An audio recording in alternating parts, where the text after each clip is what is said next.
નમસ્કાર મિત્રો, સ્વાગત છે તમારું અમારી YouTube channel Gujarat jobs and news. મિત્રો, 24/3/2025ના રોજ ગુજરાત સરકાર દ્વારા ગુજરાત સરકારના તમામ કર્મચારીઓના તમામ અધિકારી કર્મચારીઓ માટે એક મહત્વનો પરિપત્ર જાહેર કરવામાં આવ્યો છે, જેમાં ગુજરાત સરકારના તમામ વિભાગો હેઠળની તમામ કર્મચારીઓના તમામ અધિકારીઓ કર્મચારીઓ દ્વારા કર્મયોગી એપ્લિકેશનમાં રજા પ્રવાસ રાહત એલટીસી મોડ્યુલના ઉપયોગ બાબત આ પરિપત્ર જાહેર કરાયો છે. તો ગુજરાત સરકારના સામાન્ય વહીવટ વિભાગ દ્વારા ઉપરોક્ત વંચાણે લીધેલ ક્રમ 1 પરના સામાન્ય વહીવટ વિભાગના પરિપત્રથી ગુજરાત સરકારના તમામ વિભાગો તથા તમામ કર્મચારીઓના સાથી એપ્લિકેશનમાં સમાવિષ્ટ તમામ અધિકારીઓ કર્મચારીઓ દ્વારા કર્મયોગી એપ્લિકેશનમાં ઓનલાઈન લીવ એલટીસી પરની અરજી કરવા બાબત અમલમાં મૂકવામાં આવેલ છે. આ ઉપરાંત ઉક્ત વંચાણે લીધેલ ક્રમ 2 પરના પરિપત્રથી ગુજરાત સરકારના તમામ વિભાગો હેઠળની તમામ કચેરીઓના અધિકારીઓ કર્મચારીઓનું રજિસ્ટ્રેશન કર્મયોગી પોર્ટલમાં કરવા અંગેની સૂચનાઓ બહાર પાડવામાં આવેલ છે. વંચાણે લીધેલ ક્રમાંક 3 પરના પરિપત્રથી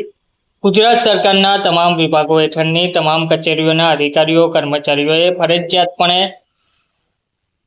તેઓની રજા લીવ રજા પ્રવાસ રાહત એલટીસી સાથે સંકળાયેલ પેરાગી પેસ્કી એલટીસી એડવાન્સ તેમજ રજાનું રોકડમાં રૂપાંતર લીવ ઇન્કેશમેન્ટ લગતી અરજીઓ કર્મયોગી એપ્લિકેશનમાં જ કરવા અને તમામ તિજોરી અધિકારીશ્રીઓ દ્વારા એલટીસી તથા એલટીસી સંબંધિત રજાના રોકડમાં રૂપાંતર તેમજ પેસ્કી અંગેની અરજીઓ અંતર્ગત કરવાનું થતું ચૂકવણું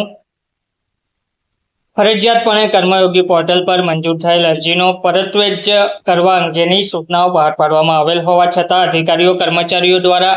એલટીસી અને એલટીસી રજા અંગેની અરજીઓ ઓફલાઈન કરેલ છે, જેને સંલગ્ન કચેરીના વડા દ્વારા મંજૂર કરવામાં આવેલ છે. જે પરત્વે અધિકારીઓ કર્મચારીઓ દ્વારા એલટીસી પ્રવાસ પૂર્ણ કરવામાં આવેલ છે, પરંતુ કર્મયોગી એપ્લિકેશનમાં ઓનલાઈન અરજી કરેલ ના હોવાથી તિજોરી અધિકારીશ્રીઓ દ્વારા વાંધા સાથે તેઓના બિલ પરત કરેલ છે. આ અનુસંધાને રાજ્યના તમામ અધિકારીઓ કર્મચારીઓની રજા તેમજ રજા પ્રવાસ રાહત અંગેની અરજીઓ પરત્વે નીચે મુજબની સૂચનાઓ પરિપત્રિત કરવામાં આવે છે. તો પ્રસ્તુત સૂચનાઓ જે અધિકારીઓ કર્મચારીઓ દ્વારા રજા પ્રવાસ રાહતના બ્લોક વર્ષ 2020-23 ડિસેમ્બર 2024 સુધી લંબાવેલ માટે તારીખ 31/12/2024 સુધીમાં અરજી કરવામાં આવેલ હોય તેમને લાગુ પડશે. જે અધિકારીઓ કર્મચારીઓ દ્વારા કર્મયોગી પોર્ટલ પર ઓનલાઈન અરજી કરી શકેલ નથી પરંતુ તે માટે ઓફલાઈન મંજૂરી લઈ પ્રવાસ પૂર્ણ કરેલ છે, તેમના રજા લીવ રજા પ્રવાસ રાહત એલટીસી સાથે સંકળાયેલ પેસ્કી એલટીસી એડવાન્સ તેમજ રજાનું રોકડમાં રૂપાંતર લીવ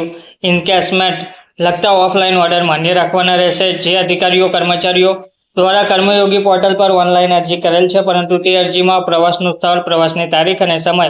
એલટીસી પ્રકાર, કુટુંબના સભ્યોના નામ કે અન્ય કોઈ બાબતે ઓનલાઈન અરજીમાં ક્ષતિ રહી ગઈ હોય તેવા કિસ્સામાં અધિકારીઓ કર્મચારી દ્વારા ઓફલાઈન અરજી કરવાની રહેશે તેમજ સક્ષમ સત્તાધિકારી દ્વારા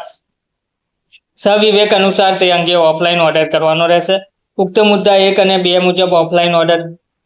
કરેથી અધિકારીઓ કર્મચારીઓના કર્મયોગી એપ્લિકેશનમાં એકાઉન્ટમાંથી લીવ બેલેન્સ ડેડક્ટ કરવાની જવાબદારી કચેરીના વડાની રહેશે. ગુજરાત સરકારના તમામ વિભાગો હેઠળની તમામ કચેરીઓના અધિકારીઓ કર્મચારીઓ દ્વારા તારીખ 1/1/2025 તેમજ ત્યારબાદ રજા પ્રવાસ રાહતની અરજી કરવા માટે સામાન્ય વહીવટ વિભાગના તારીખ 25/10/2024ના પરિપત્ર ક્રમાંક GAD HRMS સેક્શનની તમામ સૂચનાઓનું ફરજિયાત પાલન કરવાનું રહેશે. તારીખ 1/1/2025 તેમજ ત્યારબાદ કોઈ પણ અધિકારીઓ કર્મચારીઓ માટે રજા પ્રવાસ રાહતની અરજીઓ ઓફલાઈન ઓર્ડર કરવામાં આવે તો તે મંજૂર કરવાનાર અધિકારી સામે શિસ્ત વિષયક પગલાં લેવાની જવાબદારી સંલગ્ન વિભાગની રહેશે. કર્મયોગી એપ્લિકેશનના ઉપયોગમાં સંદર્ભમાં કોઈ માર્ગદર્શનની જરૂરિયાત ઊભી થાય તો હેલ્પલાઇન નંબર 079-22-58-576 તથા કર્મયોગી support@gujarat.government.in પર સંપર્ક કરી શકાશે, જેની ઉમેદવારો કર્મચારીઓએ નોંધ લેવા વિનંતી છે. ધન્યવાદ.